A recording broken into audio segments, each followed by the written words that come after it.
JDL USA presents Rabbi Nachum Shifren, public speaker, author, and good friend of the late Rabbi Meir Kahana. Well, good morning. It is indeed morning. It's almost still dark, but here in the West Coast, this is to greet all of our wonderful followers and people involved with the JDL. What can we say about the JDL other than the JDL brought me back to my roots as who I am in my heritage, as did Rabbi Kahana with many, many other people. You know, it's funny, he used to say, we sow seeds and you never know where those seeds will sprout.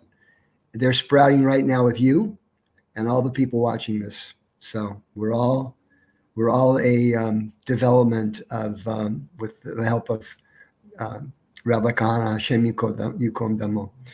So to this week's Parsha is an interesting Parsha NOACH. Now, let's go back a step or two. When God created the Torah in his infinite wisdom, he didn't give it to the Jews first. Many of you probably know that, or maybe for many of you, it might be a surprise. He first offered it to the Christians, B'nai Esav, and they said, well, what's in it? Well, God said, of course, ironically, he said, thou shalt not murder. They said, no, that's not for us. He then offered it to Ishmael, the people of the Arab people. And they said, well, what's in it? And he said, thou shalt not steal. And they said, no, we're not into that. We don't buy that deal. And he offered to the Jews, and the Jews didn't say what's in it. The Jews said, whatever you say, God, we will do. And by the way, many of you may not know this, but the word Yehudi, Jew, comes from the word in Hebrew lehodot, to agree. And the characteristics of a Jew is whatever God tells us, whatever he mandates us, whatever befalls our lot, we always thank him. We always, as those of you that know a little bit about Jewish law, we bless him for the good, and when the things are bad, we also give thanks to him because whatever he does is for the best, for the good. It doesn't sound like something that runs very well today, but that's how we are. That's how we believe. So this week's Parsha, with that in mind about stealing, one of the things that the Lubavitcher Rabbi said about the Palestinians, a lot of people didn't catch this, a little bit nuanced, is that when the three sons of Noah came out of the ark, they made a covenant with God called the Noahide Commandments. Some of you may know what I'm talking about.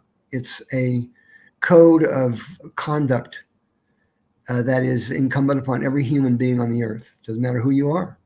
Thou shalt not murder. Thou shalt not steal. So one of the things that the Lubavitcher Rebbe, initiated was the fact that when the Arabs attack Israel, it's called stealing. And we know that the sons of Noah, there's no other penalty for them other than death. When you steal something back in those days, you're kind of like a horse thief, right? And you get strung up on the nearest limb. Well, that's how it is. It's been that way since forever. It's an amazing thing that at the end of Parshas Bereshit, the beginning of the world, which we celebrated, last week? Was it last week? I'm a little bit foggy this time in the morning. Anyway, at the very end, it says, Timale haaretz Hamas. Anybody remember that word Hamas? Where do we see that these days? It's in our Torah. That the world became filled with Hamas. Hamas is stealing. Okay, and it says there that the judgment against the people of the earth wasn't sealed until they started stealing things. That was the last thing that they were allowed to get away with before the entire earth was killed By the way, some people find that a little egregious. Why kill the animals? After all, what did the giraffes do in the Great Flood? Well, again, in God's inimicable way and his infinite wisdom, the only reason that there's a world is for man to do God's will. Otherwise, the animals serve us. By the way, I know this is going to come to a big shock to vegetarians out there, but the animals were created for us. We weren't created for the animals. That's another topic for another day. I know that the PETA people have a very big problem with that. But despicable, all kinds of weird sexual perversion. Even the animals became perverted. I mean, why would the animals become perverted? I answer, because they're watching what the human beings are doing. So there was a lot of very despicable things going on back then. So God said, you know what? I regret, very end, he said, Nichamti. He said, I regret having created man. So one of the things that we see with Noah, once the flood was over and they came out of the ark, was that, well, actually, let's go back a step. One of the things that characterized Noah was, with the help of God, is that the whole civilization, all of mankind, saw him building this ark for 120 years? He did it really slow. Why did he do it so slow? People would come by and say, what are you doing? He said, well, God's going to bring a flood upon the earth. And, we need to become a little bit more straightened out in our ways. Otherwise, there will be a flood. So the world was warned. Okay. And, it's funny. I still remember this quote from Margaret Thatcher. She said, never underestimate the power of a few determined individuals. Noah was not a Rabbi Kahana. He was a tzaddik. But Noah's work was within him, his family, and with his close friends and whatnot. He wasn't going out in the world trying to change things, as we know, as opposed to what Abraham did. He had that tent in the desert. People would come by for food and drink. But Rabbi Kahana was intent on changing things. And whenever you have somebody that wants to change things, people hate them for it. It's just human nature. When you go against the grain and you stand up for principles, people will hate you. Our message with the JDL is pretty clear. We have people that love us. And by the way, there's a lot of Gentiles that love what we do, and have loved what we've done for the last decades when Rabbi Kahana Hashem Yikom Damo was out speaking. In my opinion, he was nothing less than a Winston Churchill when it came to oratory. You heard his remarks, you heard his message, and you were moved. I would like to say that in using a quote from Churchill, that when he said about the British Air Force, never have so few done so much for so many. Well, lo and behold, Rabbi Khan's been dead for 20 years. His soul will live forever. And now you look at bumper stickers on cars in Israel. Rav Kahana Tzadak.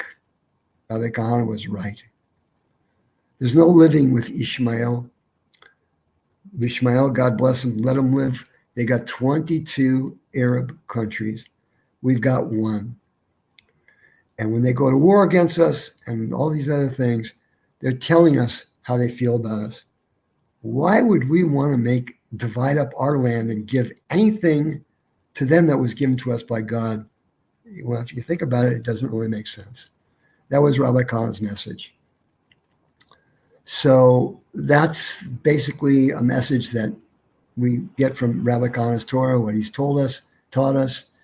And when you are an individual and you speak out, you're going to always get 50% of the people that are going to love what you do. The other 50 are going to hate you. How did they hate Noah?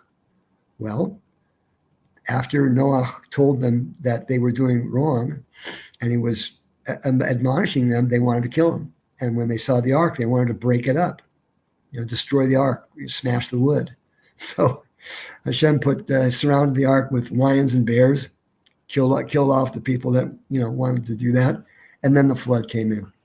So let's dedicate this parsha, starting a brand new world, when the flood destroyed mankind and NOACH and his sons came out of the ark and started a brand new civilization, brand new way of thinking. One of them was Shet, who is the progeny of our Jewish civilization. So we can talk about that another time. Anyway, it has been wonderful to be with you again. Please remember to support the JDL. Please remember to maybe share this video with other people that you think might be interested in what we're doing, what we're trying to accomplish. And always remember that the seed that Rabbi Kana planted is you.